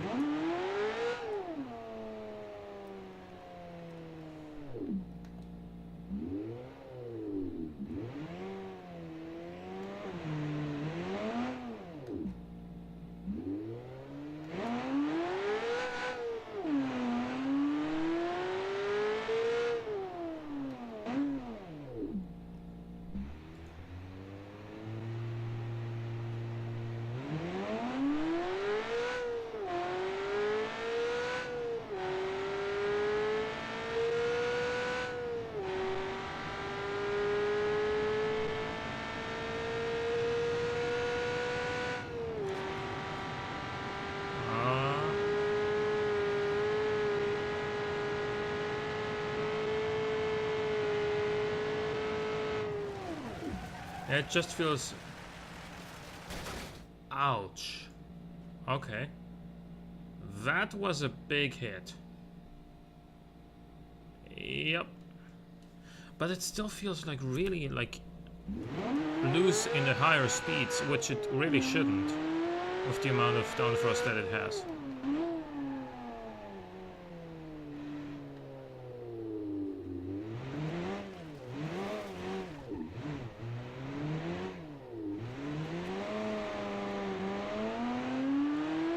Let's do a reverse lap of the automation track.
Like it's extremely eager to turn in this car. Maybe I should even like... Maybe I should even... Whoa. Yeah, decrease the front tire size a little bit.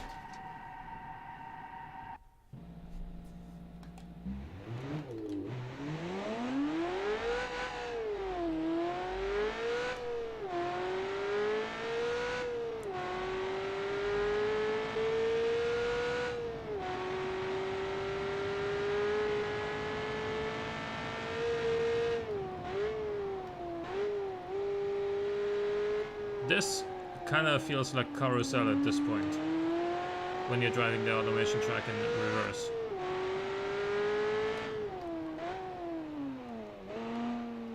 Could have braked a lot later there.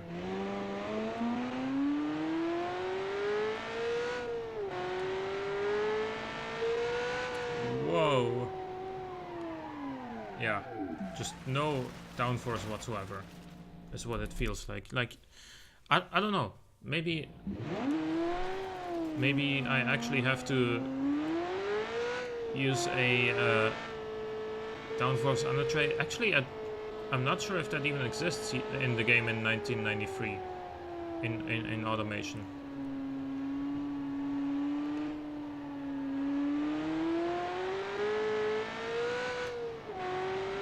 I'm gonna do another lap of this though, because I actually feel like it's a nice breath of fresh air.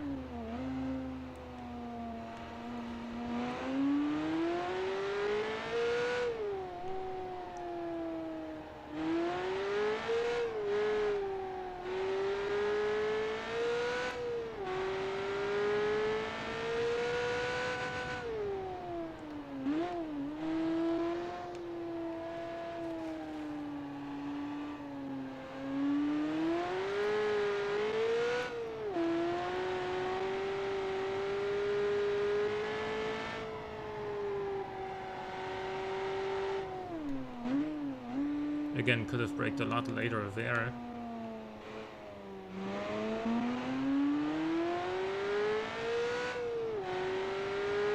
I believe this would be fairly good at the handling course though.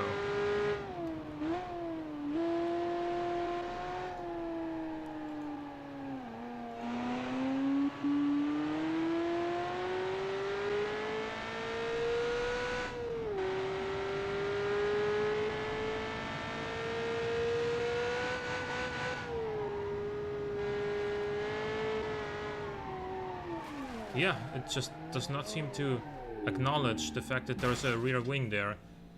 It just turns in very, very eagerly and then doesn't realize that there's actually a good amount of rear grip and downforce. And as a result,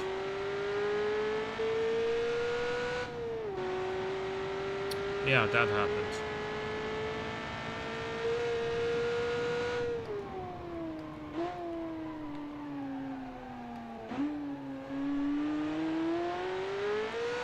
Whoa! Okay. I guess it's also partly the fault of the weight distribution, isn't it?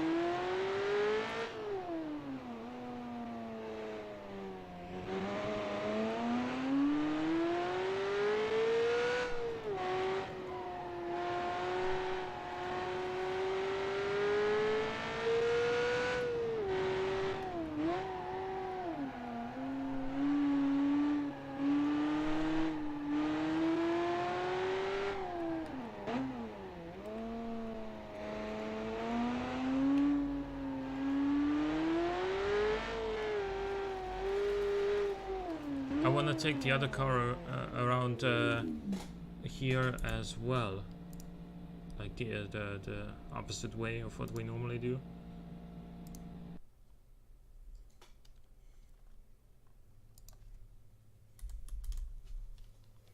This is super quiet. Like it's idling right now. The engine is on. You don't hear it at all.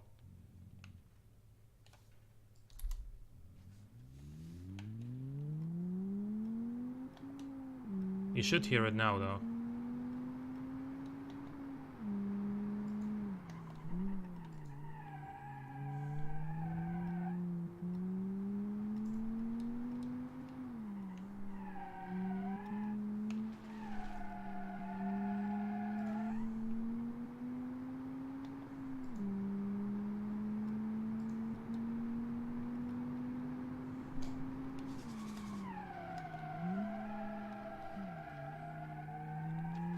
Wow, yeah. Downhill corners are this car's nemesis, because that is where the understeer gets a lot worse than it normally is.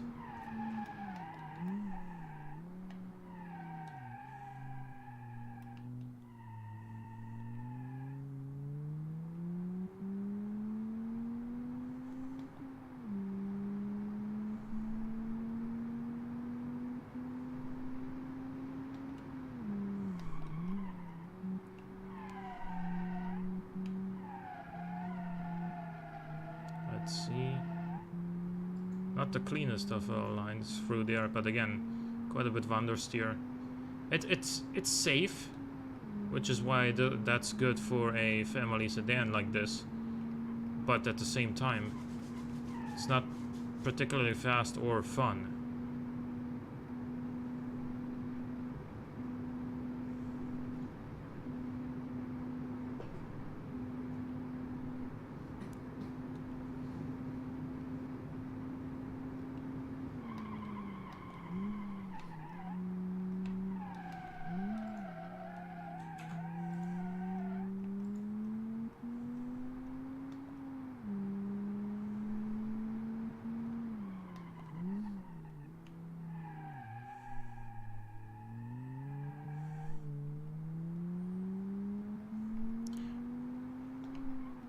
I was driving the white car ahead out, it had too much downforce, okay.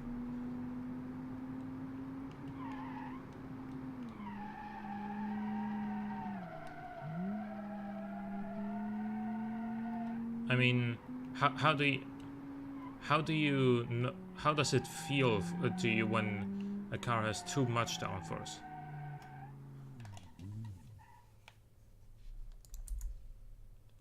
Like as in, it starts slowing down when you're... Wait, what? It starts slowing down when you're going a little bit faster speeds, or what exactly do you mean by that?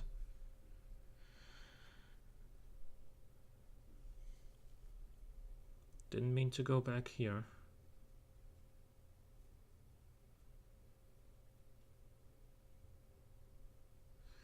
I wanted to just... I just want to be in between, so I should have at least a car that is in the middle. Yeah, I don't know what can you describe what exactly what exactly you mean with that? Like, for example, I don't know, you want the car to be fast around corners, but not so much downforce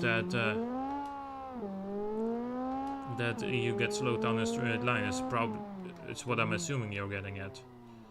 So I want to drive this car around the other way as well.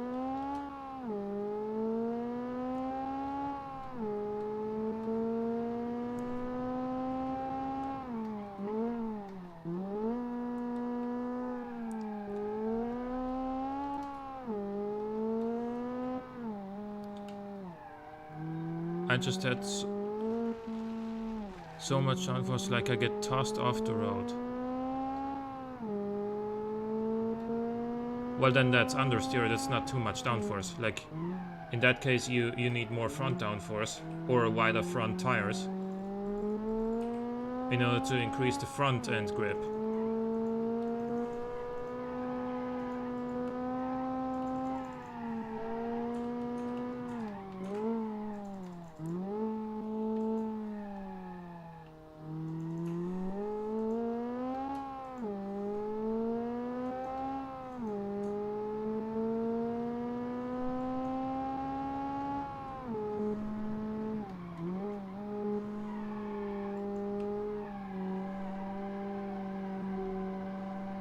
See, this car, for example, has a lot of downforce all around.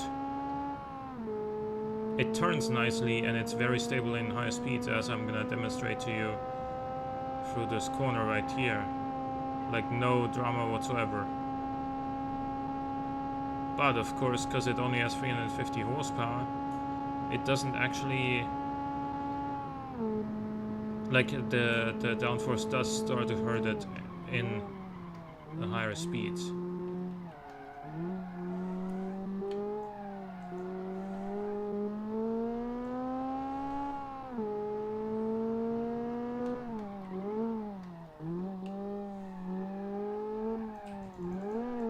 Wow, yeah, that was too early in the turning.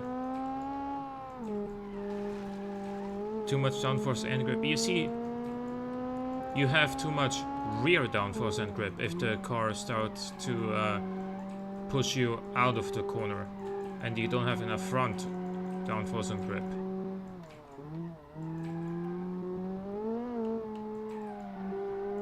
So you need to add some more grip to the front end, be it with wider tires or increased downforce.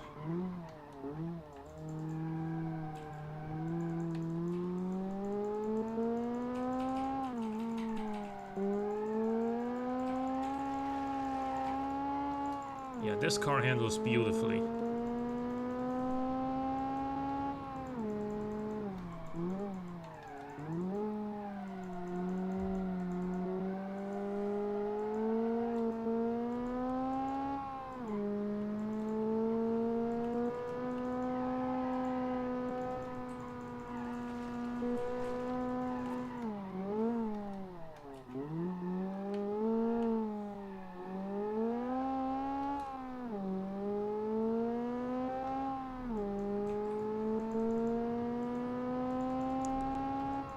Like, sometimes I spin out of control, and most of the time I don't. Like, okay, now that's, well, that one's not on the car, that one's on me. I was reading the chat there.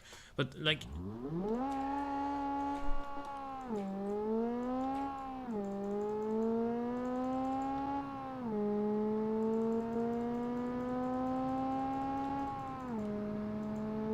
Sometimes I spin out of control, and most of the times I don't. Like,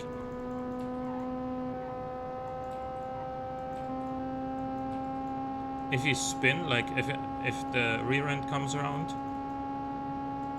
then that's of course a thing that would require more rear end grip. But at the same time, if you're a little bit more careful with the throttle, you could also solve that issue if it's a rear-wheel drive car.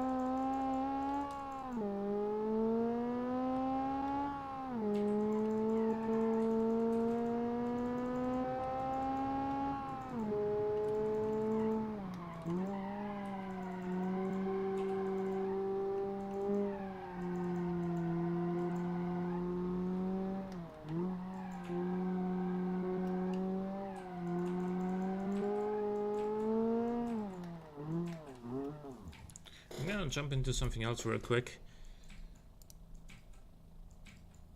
I haven't taken this for a spin in a while, so let's do that.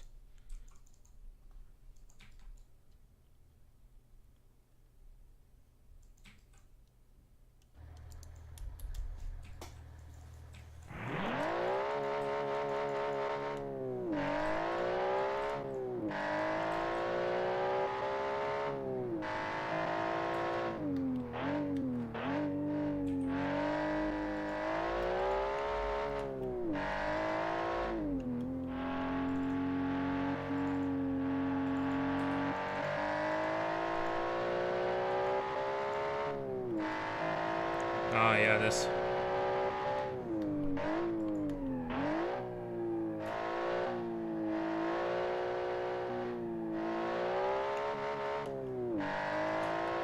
This car is also really well set up.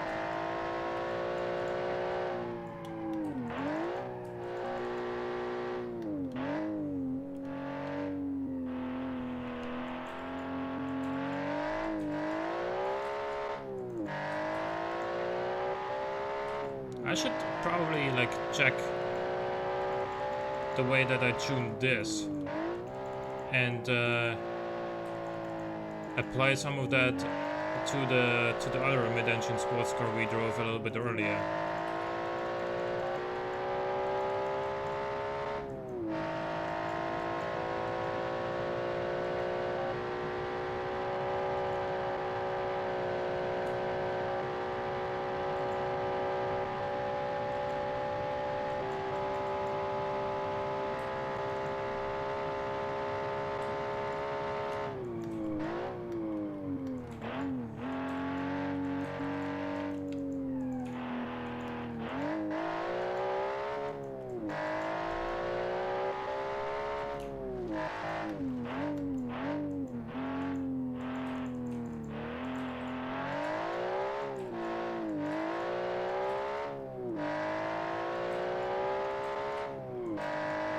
Yeah, this is beautiful in the way it handles.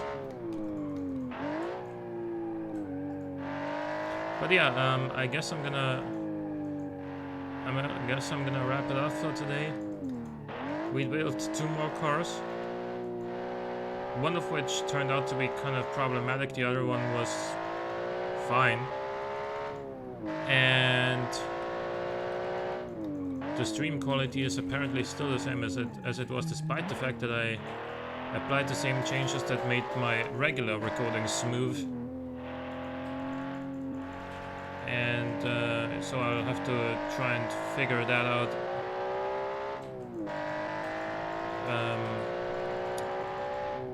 Well, as fast as possible, really, is what I'm gonna say there. And yeah, I hope you guys enjoyed the stream. I'm gonna be back online tomorrow at 4 p.m. GMT again, which is the same time that I started today.